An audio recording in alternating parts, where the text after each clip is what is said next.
navigate entrepreneurship when you start a business in your 50s? What about navigating multicultural differences and cultural nuances at the same time? What if you looked Asian, but your native language is French and you think like a Parisian? Hello and welcome to the first episode of Season 8 of the Womenpreneur Asia podcast, and I'm your host, Krista Good. I'm excited to be back here with you after a lovely break and after completing my 100th episode early this year. My mission is to uncover the stories and strategies of Asian women entrepreneurs in Asia to help you and inspire you as you navigate your own business journey. This episode is sponsored by Redbox Studio. Now, today's episode features an intriguing entrepreneur, My Holland. My is the CEO of EQuest Asia, a coaching and training business based in Vietnam. She navigates between Australia and Vietnam, cultivating her enterprise. Born in France to Vietnamese parents who migrated there, Mi's life has been a tapestry of experiences across diverse cultures.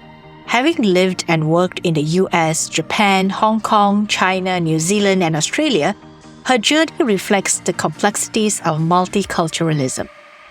Despite never residing in Vietnam, My felt a profound calling to return to her ancestral homeland to establish her business. Our dialogue extends into the intricacies of navigating entrepreneurship later in life. My shares insights on feminine leadership, a concept close to her heart, and explores how both men and women can embrace feminine qualities in leadership roles. This conversation not only unravels the layers of multicultural differences and cultural identity, but also sheds light on the unique challenges and opportunities faced by women entrepreneurs embarking on their journey later in life. Discover how My Holland's story can inspire and guide you on your entrepreneurial path. Hi My, welcome to Womenpreneur Asia. Hello, how are you? Thank you for having me here. So My, where are you today? Today I'm in beautiful Australia, so New South Wales part, not too far from the rainforest and also the beach. We are surrounded by rainforests, surrounded by wildlife, possums, snakes, platypus, kangaroos. So yes, definitely Australia here. But you don't sound like you come from Australia, though. Maybe this is a good time to get into a little bit about you before we get into your business. How did you end up in Australia? But let's backtrack probably before that, even before Australia. Oh my God. Yeah, where were you born? Where did you grow up? I'm actually French. So I was born in France, so in the south of France. And I studied till my first master's in Paris. And I wanted to travel the world, so then I decided to do I know it sounds greedy, and I started to do my second master's, my MBA in the US. And then after that, I realized that France was not the center of the world. And you have also very good wine in California, Napa Valley. And I discovered that you have beautiful places outside of the world, outside of Europe. And I have to say, after that, I have never been back really to France to live, just visit. But it has been like a journey of from the US, going to other countries. My first job was in Japan, and then Hong Kong, and China. And a long time ago, I worked in Myanmar and Cambodia and Vietnam and New Zealand and Australia. And the story about Australia, I wanted to have my pilot license to have it in Australia, and which I have never done. It's still on my wish list. And this is one of the reasons why I came to Australia, is really to have my pilot license.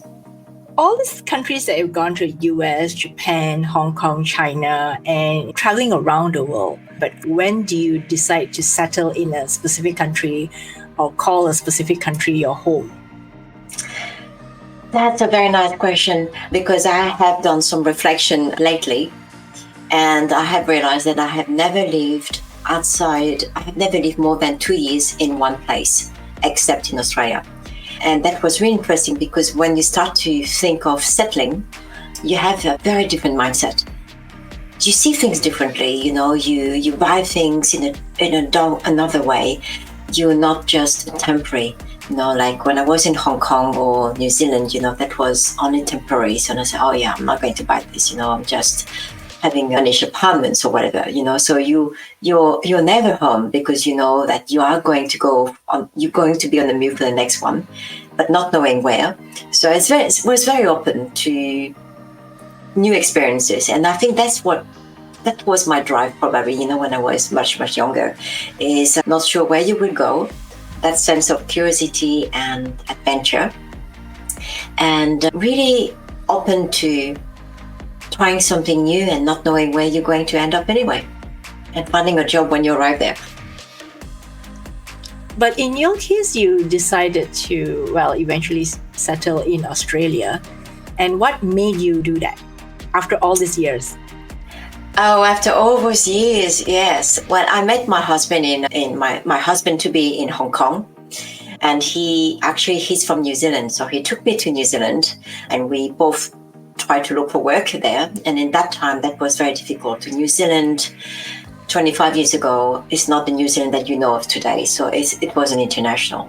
You couldn't get any job with international exposure. And that was very difficult for us. So, and then we decided to either to move to Singapore or Australia. So we took the easy option. We went to Australia because it was not too far. And we settled there really in the sense that, oh yeah, that's a very nice country. The lifestyle is pretty relaxed and people are pretty chill and houses are pretty big and, having easy access to nature. Very, very easy access to the beach. And I think for me, being a Parisian, you don't have to travel, 2,000 Ks to go to the beach. That was, wow, that is quite something. So, here's the Parisian saying, yeah, I like that lifestyle where you can be in a city, in Sydney, at the same time go to the beach and then going back to work. And that was really nice. So that was the attraction at that time. Yeah. Well, I didn't think of it from that part of like you being, French and Parisian and figuring out, oh yeah, the beach is pretty far away. We are in France, right? Absolutely. I think that was nice to connect to nature. And I have to say that all the countries where I was before, from Hong Kong to Vietnam to China, all those countries, Japan, the concept of being with nature was very different. You have to make a trip to go to see trees. Of course, you have parks, but it's not the same. And I think what really attracts me about the Australian lifestyle is you are with nature, in the nature, within 20 minutes drive. And I really, really like that. You have access to those beautiful national parks, really, really not far from where you are in Sydney. Yeah, and that also brings me to my other question. Because of your heritage, right? So Right now, because you are going back and forth between Australia and Vietnam. Yes, well, the idea to start a business in my 50s in Vietnam was because I needed something which drives me, where you see, the changes, you see people being grateful for what you're doing. And that was something interesting because I was basically commuting from Sydney to Ho Chi Minh City quite a lot. At that time, just saying, is there any space for me to train people in leadership and emotional intelligence at that time? And I did a lot of trips, just checking, doing a lot of speaking at conferences, other stuff. And I realized that Vietnam was such a dynamic place, such a dynamic place where people are they're full of energies. When you are in Sydney, it's very different. It's much quieter. People are chill. It's very relaxed and it's slow. When you go out to Vietnam, this is when you realize that actually, this is full of beans. People are so dynamic, things are happening so fast. Everything really happens so fast. You don't have tons of paperwork to do, in terms of insurance. Are you insured, for the public liability, for everything like this? We don't have any of that in Vietnam. And you had that freedom of of having that startup, which I really, really like. So you have that freedom of, if you have an idea, you can make it happen. And that was not the case for me in Australia. So of course I had, my other company in Australia as well, but it was such a tedious process, about liability, about insurance, about business license, everything. But in Vietnam, you want to have something happen, it just happens. And I really love it. So really, I had the feeling that I got younger, because I'm surrounded with people who are much, much younger than me. They're all in their 20s, 25 years old max. So you are constantly working with very young people, and they have a lot of young energy. They have bright ideas. They are full of innovations, and they are thinking in a way that you don't. And that really kept me, I said, that is the thing. Let's make the move. So after 8 months, I think, I made the move with my family. So we all moved to Vietnam. So my 2 daughters and my husband as well. We all moved to Vietnam, and we started that business. And it was enabling corporate well-being, enabling people to understand the power of emotions and how they can nurture the positive emotions into their well-being. So it's really helping people to help more in terms of how to build a workplace culture where it's positive and impactful, for the next generation as well. So this is all how it started. And where do you get an idea? I mean, before you started the business, I'm sure you had the idea first, right? So 15 years ago, I was a lecturer in a uni in Australia.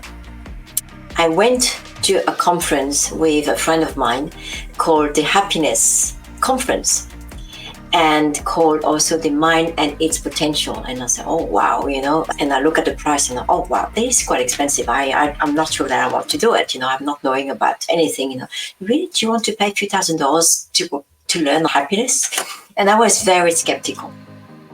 And then my friend was very vexed. And I said, well, if you don't want to spend the money, why don't you volunteer with me at the conference? And then you don't have to pay that money. And then you can meet the speakers and then be in the groove of the conference. And I said, I love the idea. Let's do it. So we traveled down. I went to that conference, and that conference changed my life. And this is where I changed career. So I upskill myself on positive psychology, in emotional resilience, in mental toughness, in cultural and emotional intelligence, and of course resilience. And all those qualifications help me just to do what I'm doing now and to work into this space of well-being. And I think that is super important, just to lift up people's energy, when they work in any corporate space, instead of looking at fixing problems in companies. What the intention was, actually, it's not about fixing problems and fixing people. It's actually helping people to lift their energy up, so then they can be more motivated in seeing the good things is happening. Of course, if there's some problems, and of course all the companies have problems, but of course if you have problems, instead of hiding them under the carpet because you don't feel emotionally safe, it's really about having that culture where you can talk about it and feeling, not feeling threatened emotionally by it. So it's really putting some emotional intelligence spices to it, bringing some cultural intelligence as well, and some positive psychology. So really helping people just to see the upside of everyone, and really boosting, the potential of any companies and team. And that was really helpful, because you don't just fix problems. Nobody likes to say, hey, I have a problem to be fixed, but here we are going on the other side. We are helping people to boost their potential and see things that they have not seen. And I think that is addressing the same issues, but then you shift the energy in a different way. And you're reframing it in a positive way. Absolutely. Rather than finding problems in people, right? You're just putting it in another way. But at the same time, giving them this chance to get better, rather than thinking that I'm defective. I need to be fixed somehow. And who likes to be fixed, as you know, we're all human and we all lie to ourselves. So, we don't have any issues. That is truly the problem, is that we don't have that self-awareness to look into ourselves and have that introspections about how you want to be honest about yourself and actually recognize that this can be better if you want to. But we rarely recognize that. And this is a really big issue of, self-awareness, of course, ego as well. When you help people to see things differently, then suddenly they're motivated and they want to change. And you have exactly the same result. This is just because you have reframed it in a different way. And now you mainly focus on corporate executive coaching. I saw on your website you also focus on some very interesting retreats. Yes. Oh, so you saw the retreats. I think that we should take you along. But yes, explain a little bit about that, because I thought that was the interesting part. You take them out of their everyday corporate environment and put them in an environment where it's absolutely different from what they are used to. Yes. I mean, what we have noticed, especially in Vietnam, is that a lot of companies take their teams away on team buildings. And team building is, so you have fun on the beach, so you have, games and everything, and you drink a lot of beer, and that's fantastic. But then I realized that actually that's not designed to bond at a deeper level. Of course, you like to play on the beach and you like games, and who doesn't? So you have good fun, but you still don't know the other person. And this is where we're thinking, if you take the concept but go deeper, and this is what we call the leadership retreats. So we take people away from their traditional workspace, and we facilitate 3 days, 2 night sessions on the boat or in a beautiful resorts, or for people who are very adventurous, we can take them to national parks and sleep in safari tents with elephants or whatsoever. And we facilitate sessions about how they can be vulnerable, how they can build trust by sharing things which you don't do normally at work, because you don't have the space, the mental space and the emotional space. So when you have those space and people feel comfortable, then they open up. And then they realize that even if they have worked with the same colleagues for 4 or 5 years, and they always say the same thing, I don't believe that I don't know you. And that is what we say. That's what we're doing. We want people to know each other, themselves, but other people as well. So then you can build that trust and those emotional connections that we don't always have because we're too busy. People are way too busy, at work and doing what they have to do. So they have to, they have to juggle so many projects. So they don't have time to truly connect. So when you are offering the space, for people to dig into their leadership styles, and when you help them to question their leadership identity, you have absolutely beautiful insight. And those insight, when you're sharing at the end of the day, the end of the 3 days, they're very, very deep. And they always say, I have never had a space before where I had time to do my thinking. So we always call those retreats, it can be half a day to 3 days. We always call those moments, this is your me time to grow, because this is your quiet space where you can challenge yourself and question yourself in a safe way. No one is going to criticize you, but we're all here to listen to each other. So then we can build a team with strength, with values, and that trust that we are building. All those elements are crucial, really to build a very, very strong team together. Absolutely. Yeah. And the retreats can be super nice, when you take them on the Mekong River, on a boat. And we are using some French Indochina type boats, and you can smell the wood. It's absolutely gorgeous. Or then you can have more modern boats as well, up in Halong Bay in the north. And then you have the traditional resort that you can have, access to your own swimming pool in your villa or whatever. Or, you have other things, where you can have in national parks where you sleep with your mosquito net, and outside, you have your elephants going through, the campground. So you can do whatever level of adventure that you want. So yeah. Yeah, I thought that was a very unique aspect to what you offer, right? So I wanted to highlight that, like, oh, very interesting. And you're also taking parts of your heritage, right? Yes. Your heritage to blend with what you're offering as a solution to other corporate or business people. Yeah. But do you speak Vietnamese? Well, my Vietnamese is not perfect, but it's okay. Yeah, I was wondering, how is it? Because you grew up in France, right? My first language would be French, and then English, and then Vietnamese, typically.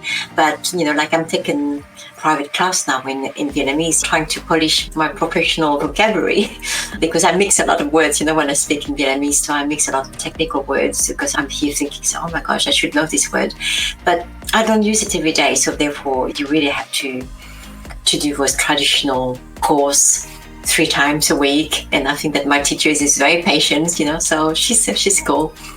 And so, that heritage that you're talking about, and I think that's very important because like us, we're doing a lot of work with cultural identity. So people coming from Vietnamese background, from Vietnamese parents, but then they're born in the US or Australia or Germany whatsoever. And then you have also, French people who have never been to France, but they're French looking, they speak French, but they are not French because they're born, in Japan, and we have clients, in that space. And really interestingly, when you are meeting all those people who have a very interesting background, cultural background, they always say, we love Asia so much because we can meet so many people from so many backgrounds, cultural backgrounds. And we don't feel that we have to be only French in France or only Vietnamese in Vietnam. We can be whatever and actually acknowledge, where we're coming from.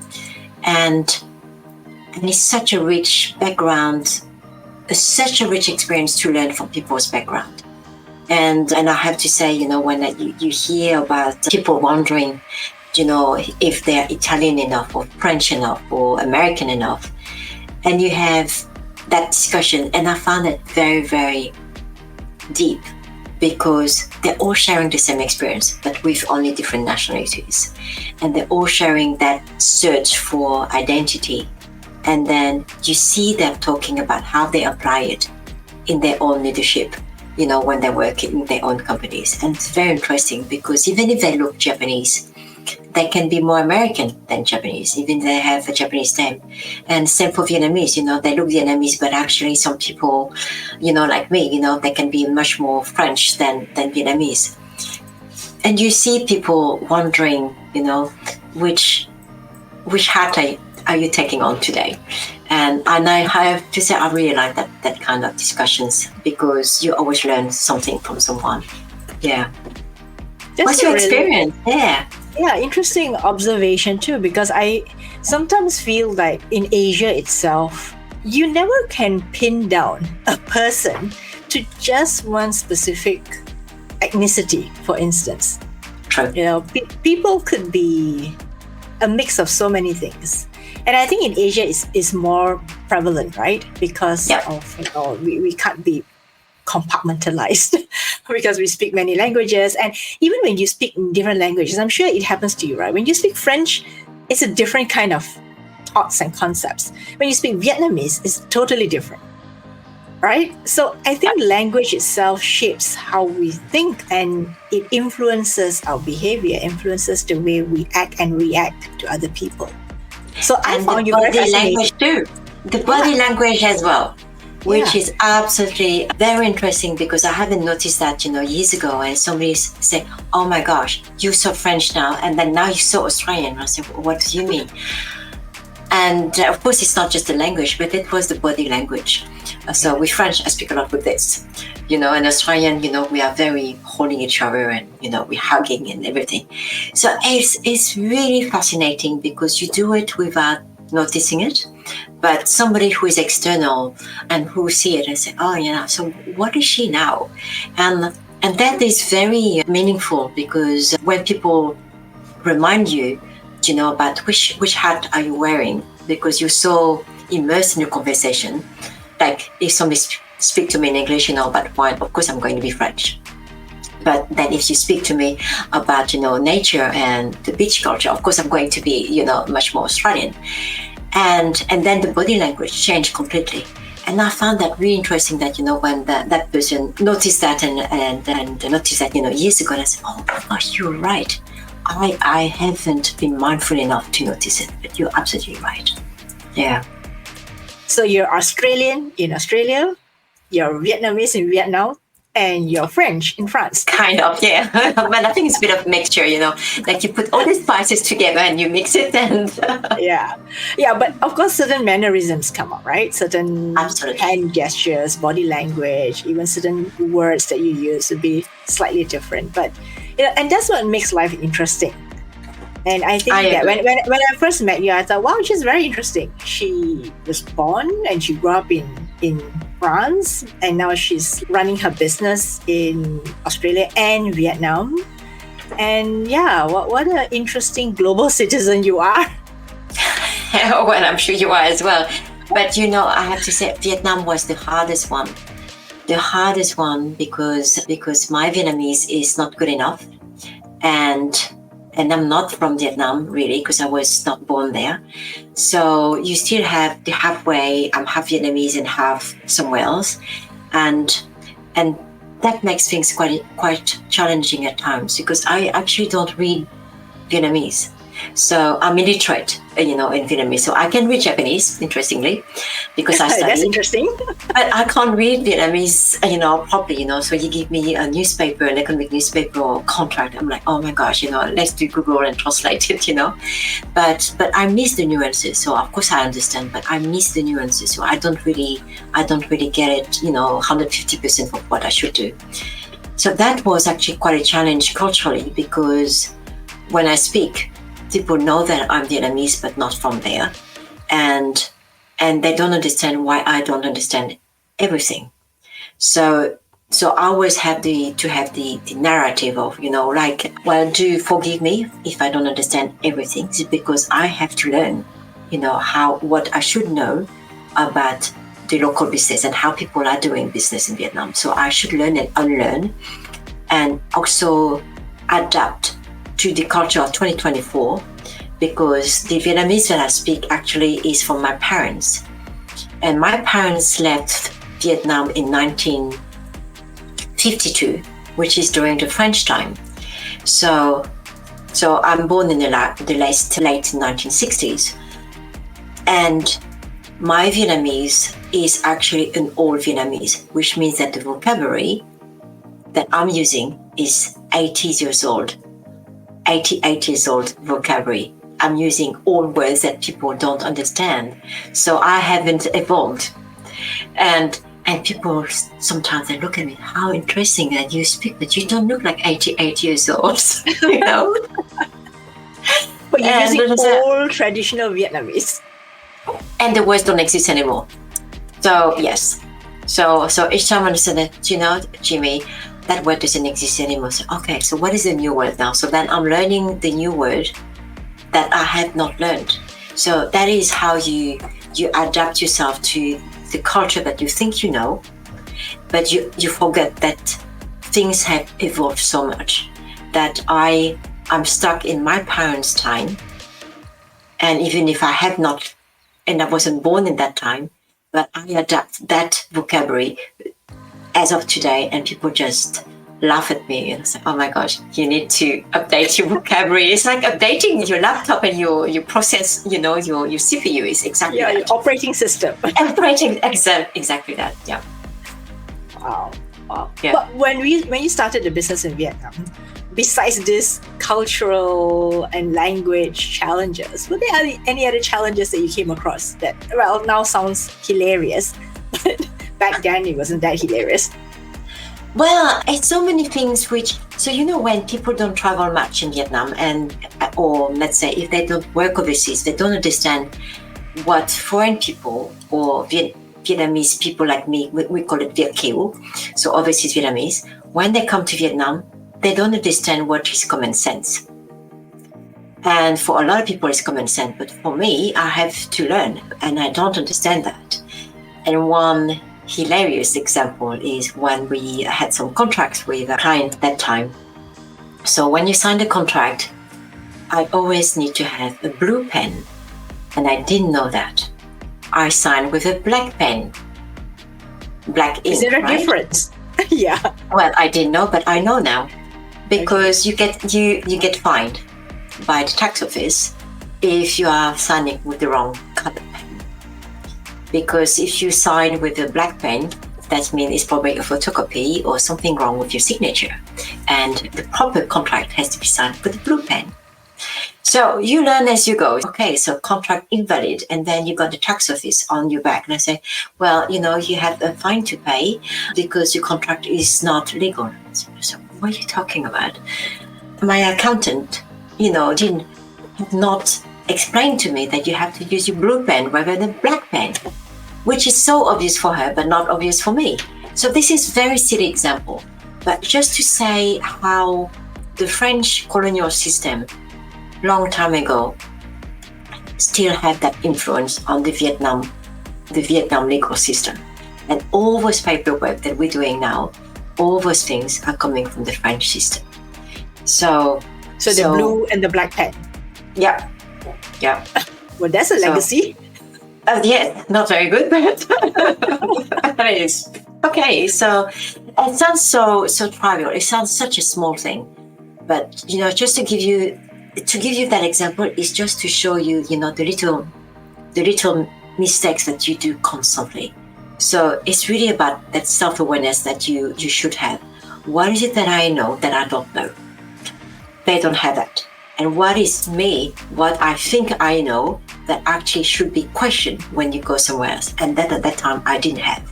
So that was a lot of self-awareness exercise.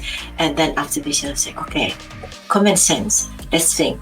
You have to question everything that you do. So then you can learn in a safe way. And this is, we're pretty okay now, but it took us, quite a while just to make, another mistake that we're making. But it's constantly those little things which are so obvious for so many people. But you have to learn and unlearn from Australian way of doing, from the French way of doing, and it's very practical. Okay. Well, I learned something new today too. About colored pens in Vietnam, right? But when you started your business in Vietnam, were there any challenges in the sense that besides these challenges, I know these are like the strange challenges that you have, but in terms of marketing your business, did you have to try harder or do you have to do more? Yes, that's a very interesting question because I haven't realized that Vietnam was very based on personal relationship. So of course I knew it, but I had not understood the depth of the personal relationship, especially when you work in Asia, but especially Vietnam. And I realized that it's not because you're good at something that you will get business. It's not because you are competent at something that you will be the expert to lead whatever contract, whatever project. Like in Australia, that would be, of course, you have connections as well, but it's mostly on competency. And then it's a different way of doing business. When we arrived to Vietnam, most of my first year was about personal branding. That was really to be out there, doing a lot of conference speaking, doing a lot of public speaking, doing a lot of public workshop for the community, just to build the brand. And that is something that I didn't do in Australia at all. But in Vietnam, it's personal branding means that you have to spend time showing that people can trust you, showing people that actually you're an expert in whatever area, showing people that, you are here to stay. And because there are so many foreigners who come to Vietnam and don't succeed, and they just stay for 6 months or a year or two, and then they leave. And that is what I have learned a lot, is you have to build that trust to say to people, I'm committed to Vietnam. I'm here to stay. I'm not just coming here like many expats sometimes, coming here just for 2 years, 3 years contract and then go to the next country. So I'm not one of those expats. I'm here because I want to stay. And when you have that understanding from the community, then people understand that you're serious, you are here to stay, and you're also actually very competent. So, and I think that you always have that questioning, are they going to stay, or are they just coming here just to test the market? Or if they are not committed, they're just coming here and then they will come back because they have another passport, then they're going to come back to whatever country. And I think that was the biggest challenge that we have, is just to say, we're serious. I have a mission with my company. I want to be successful at what we're doing. And the offering that we're doing is actually very useful for corporates to boost their workplace culture. So, and I think that when we have done that personal branding, and then you go on step 2, this is the delivery. Yes, we're good. Yes, we are an expert in this. Actually, yes, we publish papers in whatever journal. And then people trust you. And I think this is very important for people just to see it's Asia, but at the same time, of course, in China as well, and Malaysia and Singapore, everything is based on relationship. But I think that in Vietnam, they're so used to expat contract that they are very cautious about seeing you leaving, and they don't want to have a relationship with people who are just here for 2 years. Yeah. Well, thank you for sharing that. That's a very interesting perspective also, because you lived in so many countries and you can see the difference. Like in Australia, they value competency, skills. First, right? Over in Vietnam, and probably I think also in much of Asia, a lot of it is built on people around you, community, things that you can do for each other or help each other out. So I think it's a very interesting observation that you made. And because you come from these 2 countries, right? And you lived in these countries, you can see glaring differences between the way people work in these 2 countries. Wow. Yeah, I mean, it's very enlightening when you start to compare countries and how people prefer to work and trust.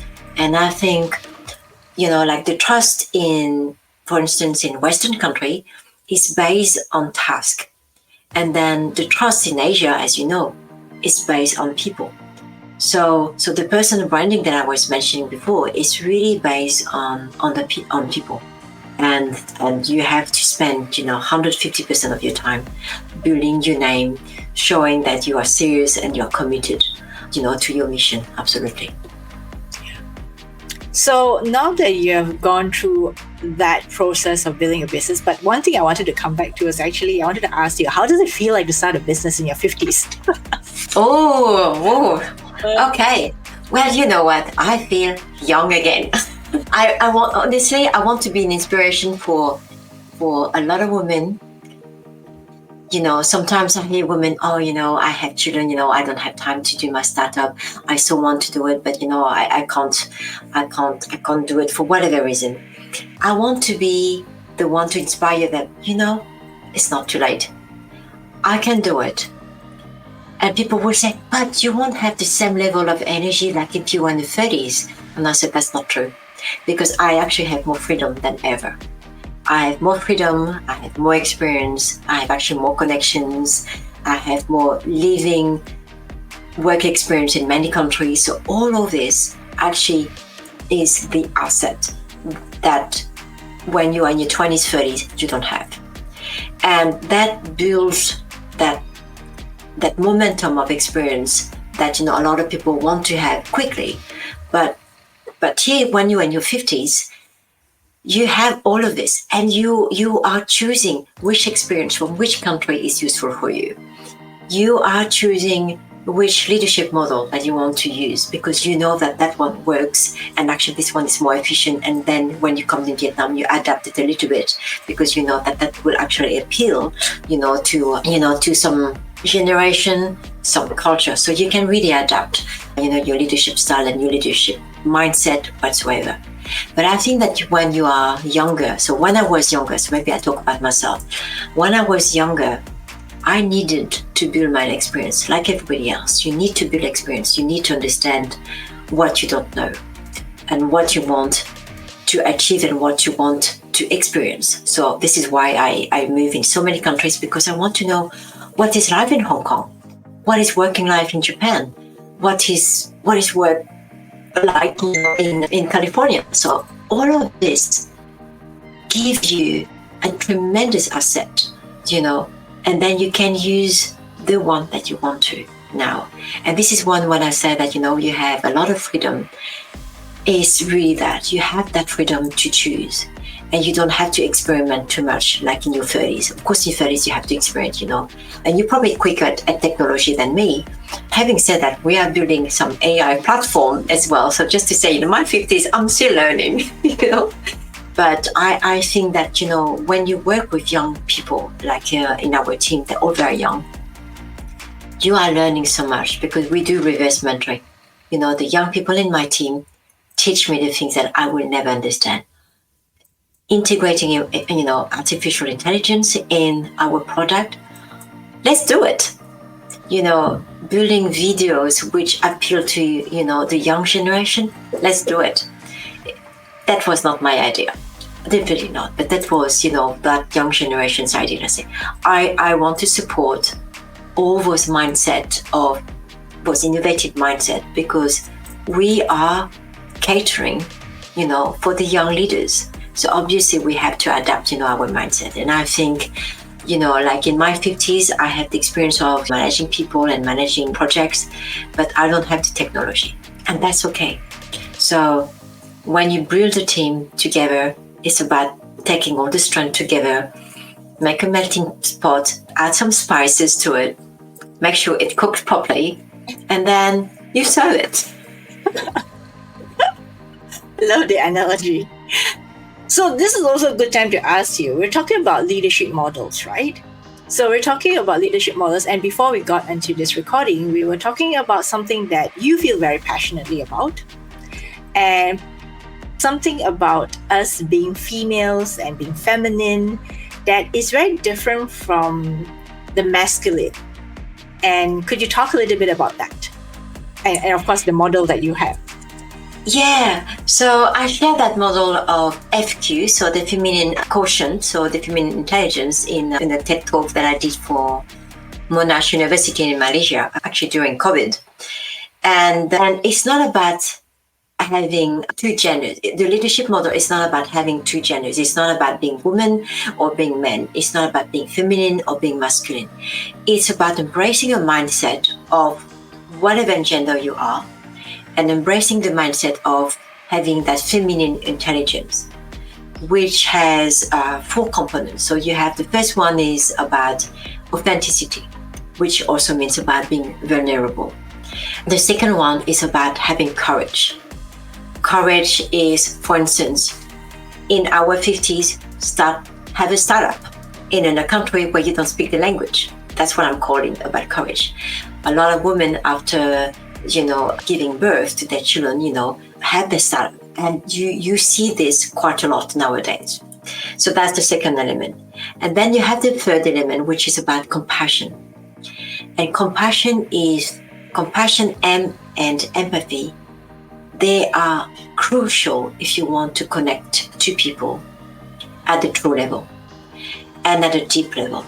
We're not talking about light relationship, superficial harmony, superficial, conversation. We're talking about connecting with people at a compassionate level, really understanding, when they struggle at work, offering to help because you want to. It's not because you have to, because your boss tell you. That is not compassion. So you have the compassion. And then the last one is emotional intelligence. So men and women both have an equal amount of emotional intelligence. So there's no such a thing as, women and men have higher EQ. But the component inside emotional intelligence is showing that, women have higher rates of empathy than men because they connect with emotions in a different way better than men.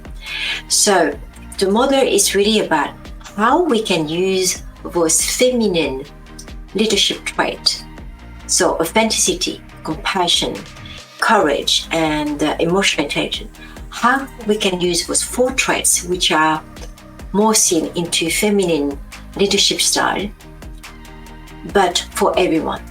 So men can use it, or whatever gender can use it, and really bring those elements into their leadership models. So then they can question which model they're using when they lead people. Do they offer a space to be vulnerable or not? Do they offer a space where the power of emotions can be praised? Positive emotions are the driver for change. Positive emotions are the driver for motivation at work, not the unpleasant one. Being angry at work or being frustrated don't drive good behavior change, obviously. When you really look into all those elements, you can see that people are closer to each other.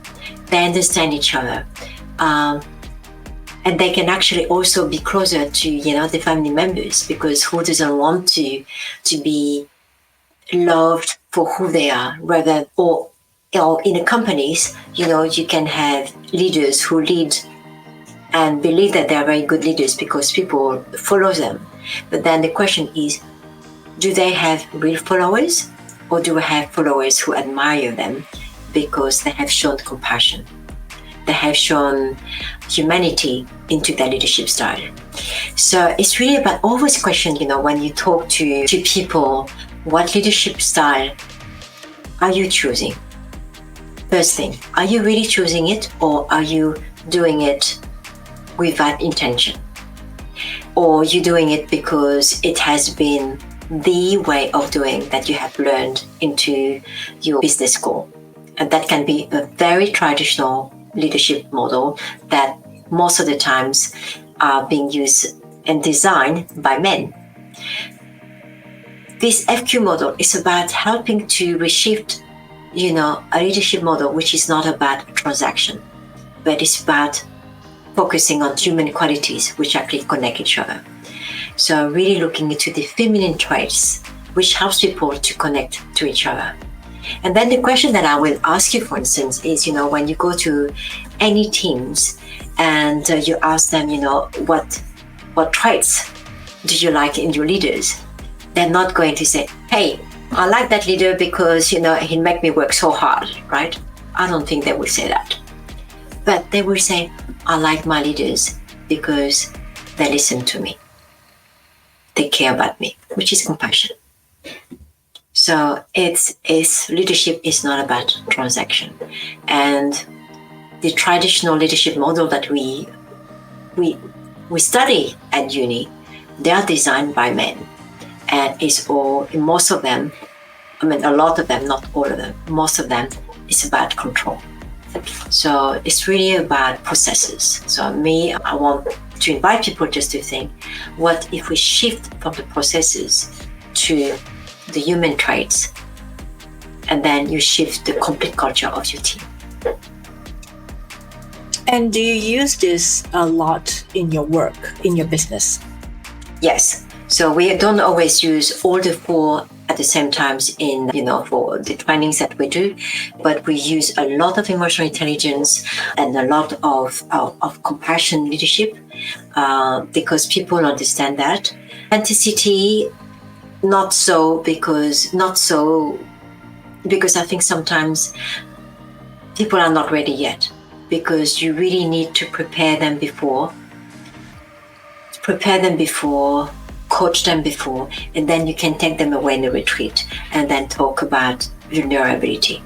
but they need a space to be open up, to open up. You just, I don't think you can really do that, on a workshop where, you have a full day in a hotel room. Let's talk about vulnerability. I think it's very difficult. You need to have a space where people feel emotionally comfortable to open up, and you have to prime the brain so then people can feel safe sharing. And that is something which is not always easy to do, but you have to have that space, and you have to prepare the space for people to go there. Yeah. Very interesting. And I'm so glad you talked about that. I'm so glad we talked about that, because I think more and more people need humanistic values, in Absolutely. all kinds of leadership, right? It's not just about male versus female leadership. It's just embracing the values in our leadership. Absolutely.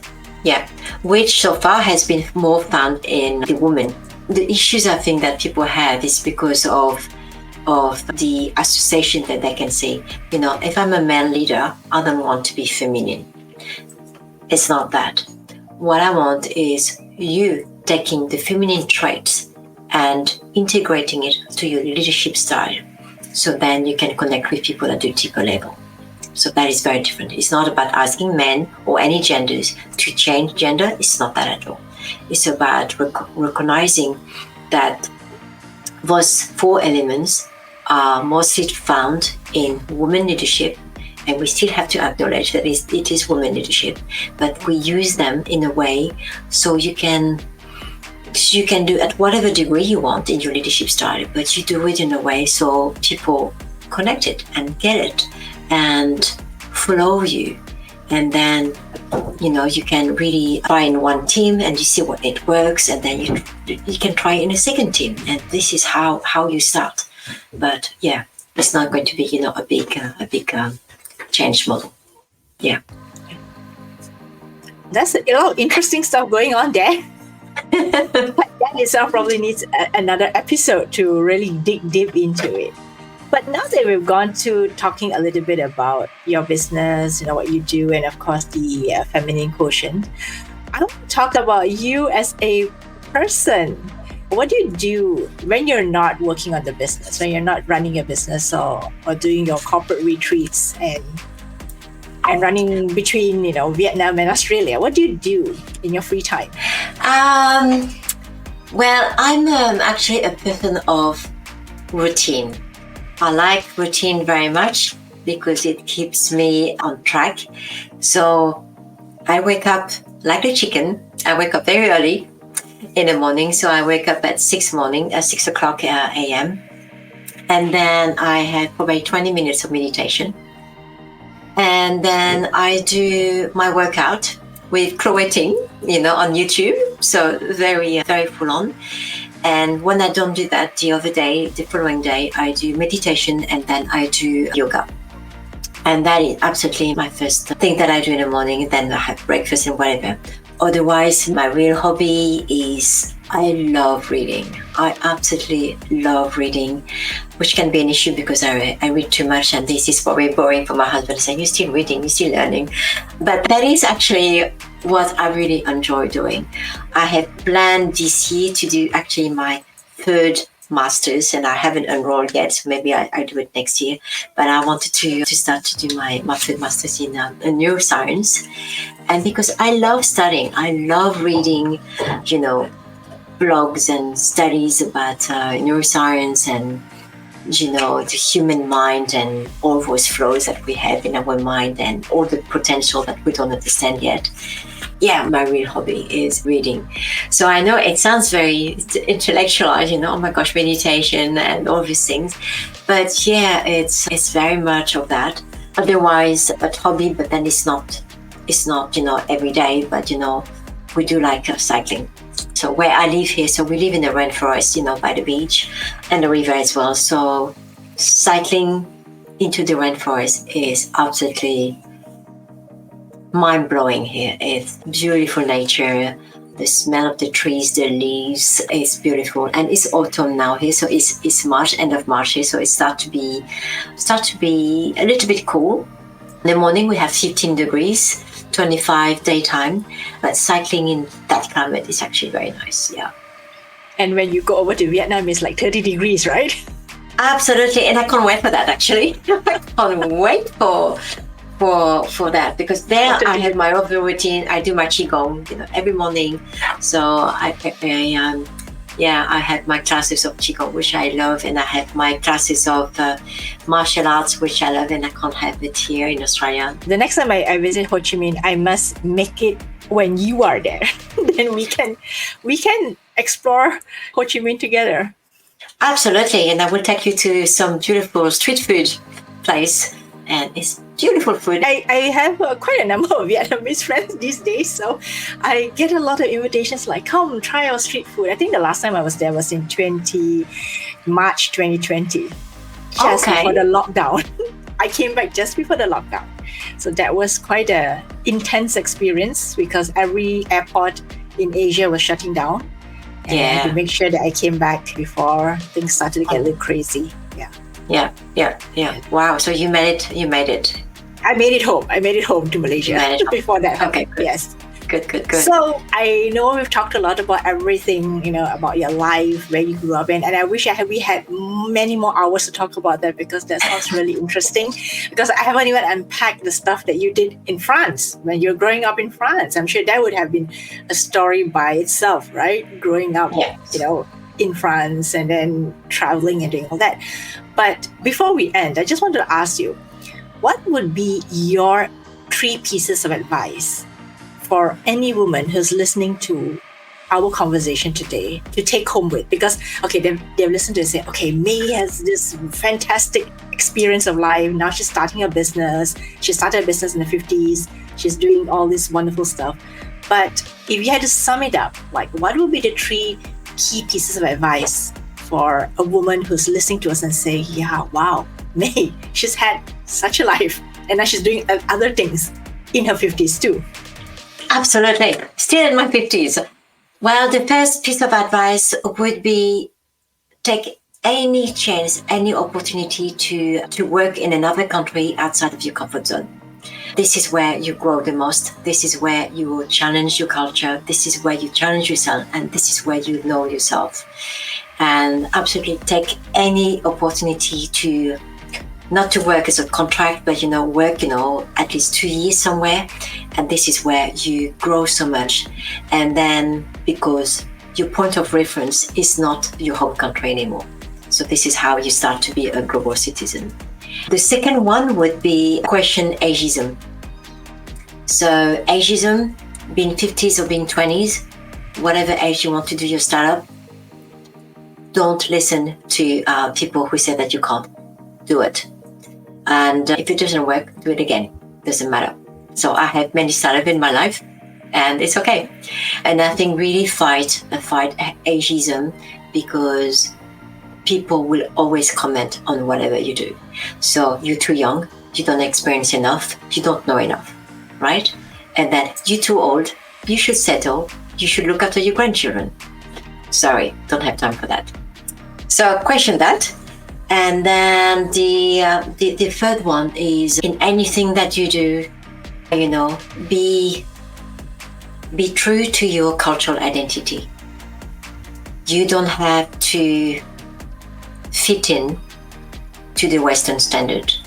You don't have to fit in to any standard that people expect you to be.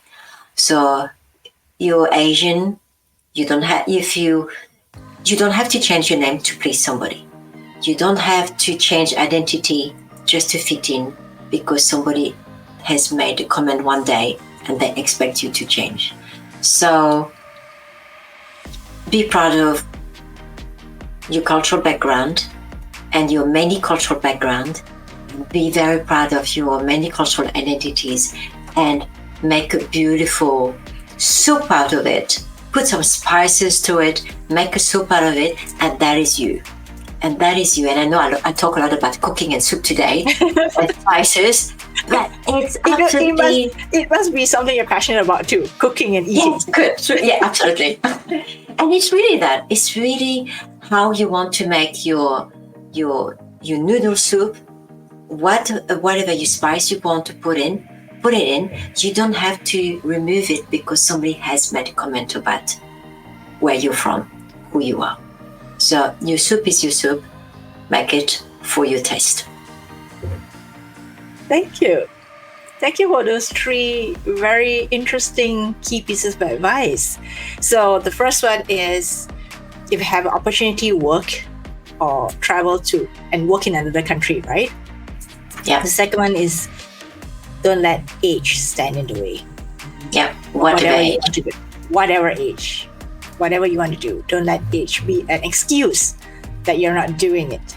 Yeah. And the third one is, be true to yourself and your cultural identity, regardless of what that identity is. Make it your unique way or your unique presentation to the world. Absolutely. Oh, you summarized it very well. Thank you.